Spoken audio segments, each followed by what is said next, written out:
السلام عليكم البنات. غبرت عليكم البنات في انستغرام، غير سمحوا لي. والبنات اللي كيصيفطوا الميساجات، كاينين بعض الميساجات اللي كنشوفهم في الصباح بكري يا البنات في 5 ديال الصباح وما كنقدرش نجاوب البنات باش ما نصدعهم هكا بالميساجات ولا شي حاجه. المهم حتى البنات اللي ما جاوبتهمش شفت الميساجات ديالكم حتى نهار الاحد ان شاء الله وغادي نجاوب عليهم. وشكرا بزاف للبنات اللي كيصيفطوا الفيديوهات ديال الحشرات. المهم هاد الايام هاد الحشرات دايرين البوز، كلشي كيهضر على الحشرات في الفيديوهات. يعني ملي كيكون واحد الامر البنات، كلشي كيبغي يطلع فوق منه بطبيعه الحال، كلشي كيبغي يهضر على هذا الشيء. بالنسبه لهذا الموضوع البنات، انا قريت عليه في 2019. قريت عليه وشفت، دخلت المواقع ديال البايع، شفت الحشرات كيتباعوا، شفت الجراد، شفت الدود، لدرجه انه شفت الدود البنات كيوصل 200 اورو الكيلو. ملي كيتخلط الدود مع الجراد مع ديك الخنفوسه تقريبا كيوصل شي 500 اورو الكيلو. المهم شفت داكشي وشفت الالمان ديك الساعات كانوا كيشريوها البنات. المهم شفت بزاف ديال الحوايج، ولكن ما عطيتش واحد الاهميه كبيره لهذا الشيء.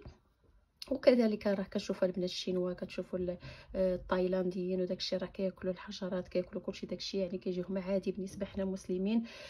ويحل لهم الطيبات ويحرم عليهم الخبائث. بالنسبه لهذا الشيء البنات، اولا بعدا انا باقي كنعقل جدتي الله يرحمها، كانت البنات كانوا كياكلوا الجراد البنات. الجراد كيقولوا لي باش لحد ديك الساعه تمورغي، كياكلوها البنات، كيديروا فيه حتى الدقيق. انا باقا عاقله جدتي كيديروا الدقيق في الجراد البنات. ما بقيتش عاقله بالضبط على الطريقه، ولكن المهم كان ديك الساعات الدقيق كيميل شويه للون البني، يعني بحال الا قلتي اللون البني ولا. المهم باقا عاقله، يعني واخا ديك الساعه الصغر، ولكن باقي عاقلين على هذا الامر هذا. بالنسبه لهذا الشيء البنات، هاد الحشرات وهذا الشيء كيهضروا عليه الناس كاملين. نقول لكم واحد الحاجه، هذا الشيء بعدا بزاف ديال البنات لعب عليهم على النفسيه ديالهم. بزاف ديال البنات اش غنوكل وليداتي، اش غنعطي لوليداتي، تلقايهم يدوروا في اليوتيوب، يدوروا في الانستغرام، يقلبوا. يعني بنات مشطون على ود هذا الامر هذا. بالنسبه لي شخصيا البنات عكس هذا الامر هذا. كنخليو دائما الامور في يد الله، يعني دائما الامور كتكون في يد الله. وبطبيعه الحال انا البنات كندير واحد الحاجه، هي كنستعمل المخ ديالي. الانسان او المراه المغربيه الحره والعربيه بصفه عامه البنات، بنادم كيستعمل مخه. عوض انك ما تشري مثلا دقيق فيه دقيق الحشرات، كتشري انت الحبوب وكطحني وكتعجني الخبز لوليداتك، كتعجني الخبز ديال الاسبوع كديريه في الفريكو كياكلوا منه وليداتك. عوض ما تشري انت مثلا البسكويات اللي غادي يكون فيهم الدود ولا الخنافس ولا شي حاجه، انت كتعجني صاحبتي الغريبه ولا البهله ولا الفقاس ولا حتى اوريو. راه وريت لكم الطريقه ديال الاوريو البنات في الانستغرام هنايا، شاركتها معكم. يعني كاينين بعض الحوايج البنات اللي خص المراه المغربيه الذكيه ترد لهم البال. يعني ماشي ضروري انا نمشي نشري البسكويات لوليداتي اللي فيهم الحشرات، ولا مثلا نشري لي الصوص. عوض انا ما نشري لي الصوص ديال مطيشه ولا شي حاجه، انا نمشي نجيب مطيشه للدار ونصنع منها الصوص ونديرها في الفريغو وناخذها وقت ما بغيتها. اولا ندير هكا المعلبات ونديرها في الدار وتبقى عندي يعني صحيه وعارفه شنو درت فيها. الخضر البنات، الفواكه، الشلايض، وزيد وزيد. يعني كاين البنات ما يتكال، كاين ما يتكال. ماشي ضروري انني نبقى نطلع في اليوتيوب ونطلع في الانستغرام ونقلب باش غياكلوا وليداتي ولا شي حاجه. بالعكس، غير شويه ديال الذكاء منكم فقط البنات. هادشي اللي كيحتاج، هادشي ماشي البلبله ولا شي حاجه. يعني حنا عارفين هادشي غادي يكون، وغادي يكون كتار من هادشي، لحقاش هذه هي الدنيا. يعني هادشي ملي كيكونوا الشركات الكبار مسيطرين البنات، كيفرضوا الاراء ديالهم على الاخرين. وبطبيعه الحال هادو ما عندهم حتى شي حاجه يديروها غير انهم يوقعوا على داكشي وخرجوا داكشي للعلن. اما هادشي راه كاين من زمان، وكاين هادشي في المواد اللي كتكال البنات للرياضه. كاين مثلا في مازال البنات يمكن يكون حتى في مواد التجميل. وراكم عارفين العكوره ديال الفم وداكشي راه فيهم الحشره القرمزيه. وكاينه في المواد مثلا الحلويات وزيد وزيد. يعني هادشي ماشي جديد باش دابا داروا في المواد الغذائيه، راه كاين في المواد الغذائيه اخبث منه، يعني اخبث من الجراد اللي هي الحشره مثلا القرمزيه. المهم كاينين بزاف ديال الحوايج في هذا الامر هذا. بالنسبه للمراه كما قلت لكم المغربيه كتكون ذكيه وكتستعملي الذكاء ديالك وكتوكلي وليداتك الحلال بيديك. انت كتخدمي في المطبخ ديالك بيديك وكتقطعي داكشي اللي كتشوفيه يعني عين بين. تقطعي الخضر الفواكه، صوبي لهم الشلايط، صوبي لهم تنوع في الخضر، تنوع في عوض ما طيبي الطاجين كل يوم ديري الكراتان، ديري هنا ديري هنا، يعني تنوع.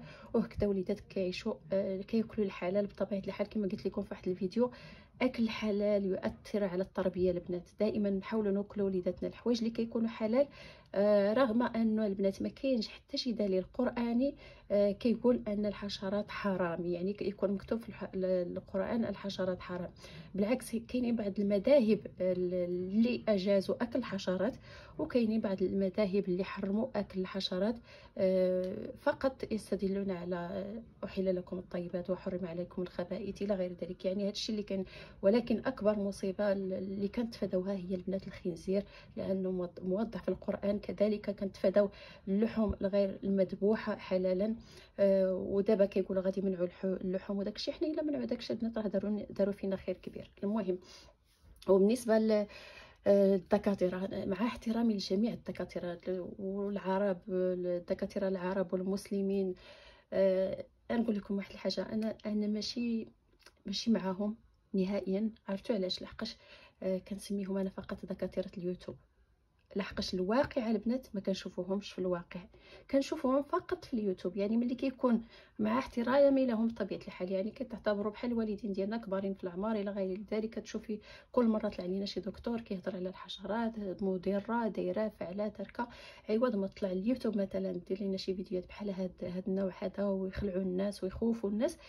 تكون واحد الجمعيه مثلا، تكون جمعيه دكاتره مسلمين او جمعيه دكاتره عرب، وخرجوا للعلن، حتى نتوما يعني بما انكم دكاتره وحاصلين على الدكتوراه وواصلين واحد المستوى، علاش ما تخرجوش حتى نتوما للواقع؟ خرجوا للواقع، ديروا لنا واحد مثلا الاعلان انكم كترفضوا هذا الامر هذا وكترفضوا. كاينين مثلا هنايا المساجد البنات، المساجد في المانيا كامله، في فرنسا الى غير ذلك، كاين شي قرار مثلا، شفتوا شي قرار خرج؟ شفتوا مثلا شي وحدين اتفقوا هكا وداروا واحد الجمعيه وطلبوا انهم هادشي ما غاديش ياكلوه المسلمين ولا شي؟ راه ما كاينش البنات نهائيا. كل شيء كيهضر غير بلا بلا في اليوتيوب، كل شيء كيهضر على الحشرات، ولكن خرجوا لنا للواقع، وخرجوا لنا حتى نتوما قرارات اللي غادي تنصف المسلمين وغادي تنصف الاسلام، خصوصا هاد الفقهاء هادو اللي كاينين عندنا في الجوامع. ملي كتدخلي الجامع، الحاجه الاولى كيجيبوها لك، هي كيجيبوا لك واحد الغراف تلوحي فيه واحد 5 يورو ولا 10. يعني الانسان كيقلب غير على الماديات. ما يمكنش تصلي صلاه الجمعه في اي مسجد هنا في اوروبا الا ما جابوا لك واحد الطبسيل حط فيه المعاونه، ولا حط فيه الصدقه، ولا هادشي اللي كنشوفوا حنا يعني ساري بزاف. ولكن نشوفوا الحاجات اللي بغيناها على الواقع، مثلا مجزره اسلاميه. كنت تفقوا هنا في اوروبا مثلا المساجد العربيه كلها وداروا مثلا مجزره اسلاميه، واتفقوا وطلبوا ان تكون عندهم مجزره اسلاميه ويكون فيها الذبح الحلال، يكون فيها بزاف ديال الحوايج. راه بطبيعه الحال غادي دار. يعني ملي كطلبوا شي حاجه وكتكونوا كثارين وكتفرضوا الراي ديالكم، راه هادشي كيدار. ولكن ملي كلشي مخبي في واحد الغرفه وكيهضر غير في اليوتيوب وكيبين لينا وبقى بلا بلا بلا بلا بلا بلا، هادشي فقط البنات الهضره ديال اليوتيوب، وما كتكونش هضره ديال الواقع. يمكن نعتبروها كوعي للناس ولا شي حاجه، ولكن البنات لا تغني ولا تسمن من جوع. المهم هادشي اللي غادي نقول لكم انا على الحشرات. وبطبيعه الحال بنادم يرد بالو، وكما قلت لكم ردوا بالكم البنات لهاد الامور هذه. يعني ياكل الانسان الحلال وياكل والدته حلال. ودائما نتوما العيالات، حنا كاع عيالات بصفه عامه ذكيات الحمد لله في هذا المجال هذا، وما غاديش يغلبونا واخا يديروا ما عرفتيش. دخلي لجميع المجازات. بالنسبه لواحد البنت صيفطت لي واحد الفيديو بان الدي رفض هذا الشيء، رفض انه يدير الحشرات. الله اعلم البنات، غادي نشوفوا من بعد ان شاء الله. غادي نشوفوا من بعد ملي غادي يحطوا انواع الدقيق ونقراو ونشوفوا المقادير اللي كاينين في وسط داك الدقيق وداك الشيء. ديك الساعات غادي نقولوا بلي الدي ما كتحطش. كاينين بعض الشركات اللي ما كيكتبوش البنات، ما كيكتبوش اشنو كاين في وسط داكشي اللي كيصنعوا، ما كيكتبوش نهائيا. بزاف ما كيكتبوش. حتى كتراسليهم انت مثلا ولا كتكتبي لهم كيقولوا لك راه ماشي حلال، ولا راه في كذا وكذا. مثلا البنات دابا اللي عندهم الحساسيه او الاطفال ديالهم عندهم الحساسيه، راه بزاف ديال الحوايج اللي غادي يكونوا خطيرين على الاطفال ديالهم، لحقاش كاينين بعض انواع الحشرات اللي كتسبب الحساسيه. المهم البنات نطلبوا الله السلامه. والله كما كنقول لكم دائما، الله يرزقنا حلال والله يدعمنا حلال. وهذا الشيء اللي غادي نتمنوا بطبيعه الحال. واسمحوا لي الا طولت عليكم، ولكن البنات ضروري نهضروا في هذا الموضوع، ما تعطيوش البنات قيمه كثيره. كذلك ما ننساش واحد الموضوع اللي هو البنات حرق القرآن الكريم. ملي تحرق القرآن الكريم من طرف داك الشيطان، بزاف ديال الناس كيصيفطوا الفيديوهات في الواتساب، كيصيفطوا الفيديوهات في انستغرام، كلشي مواقع كيصيفطوا هادشي. نقول لكم انا من وجهة نظري، كل ما عطيناش اهتمام وكل ما صورناش داك الشيطان وما عطيناش اهتمام، ما غاديش تكون. لحقاش ملي كتشوفي القرآن هاز واحد في يديه وكيحرقو، وكتعرفي ان انت القرآن في قلبك، راه واخا يحرقو يا البنات، هو شرا بفلوسو، خسر عليه فلوسو ومشى حرقو، هذاك المشكل ديالو هو. ولكن احنا القرآن كمسلمين، راه حنا القرآن في قلوبنا. اش كنقولوا؟ اللهم اجعل القرآن ربيع قلوبنا. واخا يحرق واخا يدير، ولكن حنا كمسلمين كنعطيو الاهميه بحال دوك الاشخاص، يعني ولا مشهور ولا معروف حرق القرآن، كون تجاهلناه ما عطينا حتى شي اهميه. ونقريو وليداتنا القرآن، وننشروا المقاطع ديال القرآن في المواقع، في اليوتيوب، في الانستغرام، في جميع المواقع يتنتشر القرآن، وما نعطيوهش الاهميه وما نبارطاجيوهش هو. بالعكس، انا كنشوف البنات صيفطوا لي الفيديوهات، كذلك جاوني من العائله ومن البنات في الواتساب، كنقول مع راسي شوف فين وصلنا. يعني ملي شي واحد يحرق القرآن، انا ما غاديش نبارطاجيه، ما بارطاجيتوش على البنات وما صورتوش وما ديتهاش فيه، لحقاش انا عارفه فين كاين القرآن الكريم. واخا يحرقوا جميع القرآنات اللي كاينين في جميع المساجد في اي بلاصه، انا كنعرف القرآن كاين في القلوب ديالنا، وكنعلموه لوليداتنا باش يكون في القلوب ديالهم. كذلك كنعلموهم شنو كاين في القرآن الكريم، الاخلاق، التربيه، الاحترام، تفادي الحرام، يعرفوا الحلال. يعني هذا هو القرآن البنات، يعني القرآن في قلوبنا ماشي على الورق. يعني خليوه يحرق القرآن، ما تبارطاجيوهش، ما تعطيوش الأهمية. دائما البنات نصيحة مني لكم كأخوات، ملي غادي تشوفوا بحال هاد الأمور ما تبارطاجيش، مسحي سوبريمي. ملي تبارطاجي معاك شي وحده قول لها ستوب، ما تبارطاجيهش، حبسي هادشي ما يتنتشرش.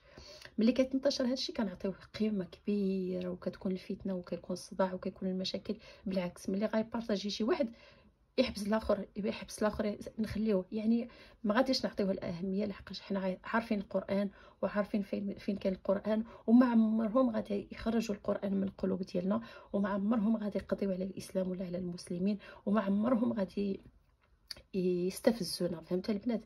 حنا كمسلمين بحال هاد الامور ما كتستفزناش، بالعكس.